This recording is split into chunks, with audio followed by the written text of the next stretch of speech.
আমার নাম ফারজানা চৌধুরী। আজকে আপনাদের সাথে আমার আন্টির সাথে ঘটে যাওয়া একটি বাস্তব কাহিনী শেয়ার করলাম। ঘটনার স্থান হবিগঞ্জ মডেল থানার কোনো এক গ্রামে। হৃদাস স্টোরি ওয়ার্ল্ড, ভয় না পেয়ে দেখতে থাকুন।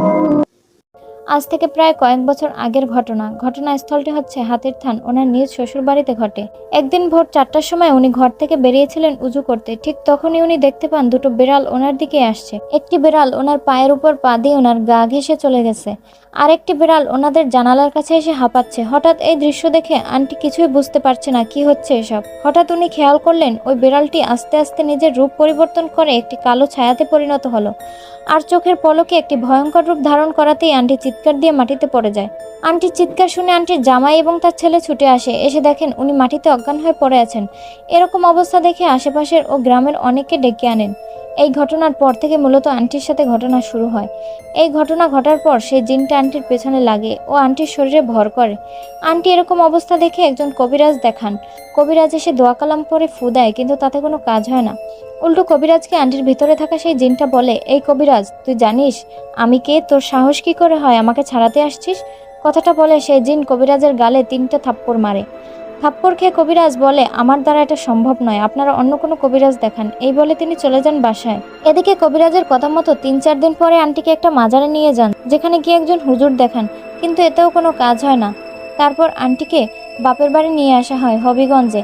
এইখানে একজন নামকরা হুজুর আছে, আন্টিকে ওখানে দেখান। উনি আন্টিকে বসিয়ে চোখে মুখে তেল দিয়ে সূরা পড়ে ফু দিয়ে বলেন, ওই জিনটা শরীর থেকে চলে গেছে, আপনারা ওনাকে বাড়ি নিয়ে যেতে পারেন।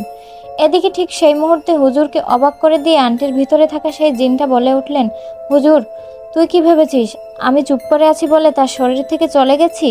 না, আমি ছাড়ার জন্য আসিনি, আমি মৃত্যুর আগে পর্যন্ত থাকবো। সেই সময় দুপুর 1টা বাজে, চারদিকে জোহরের আজান হচ্ছিল মসজিদে। আজান শুনে তখন জিনটা বলে উঠলেন, হুজুর, আমি এখন চলে যাচ্ছি, কিন্তু ঠিকই আমি আবার ফিরে আসব। সেই জিনের কথায় হুজুর বললেন, এই যে রুগী, উনি চোখ খুলছেন না কেন? হুজুরের কথায় সেই জিনটা হা হা করে হাসতে লাগলো আর বলল, আমি যতক্ষণ না চাইবো ততক্ষণ চোখ বন্ধই থাকবে। এদিকে জিনের কথায় হুজুর বলেন, আমিও দেখি কি করে চোখ না খোলে। এই বলে তিনি সূরা ও দোয়া কালাম পরে ফু দিতে লাগলেন। ঠিক তখনই সেই জিনটা বলল, এসব বন্ধ কর, আমি চলে যাচ্ছি। সেই জিনের কথায় হুজুর বলেন, ঠিক আছে, তুমি চলে যাবে, সেটা আমি বুঝবো কি করে?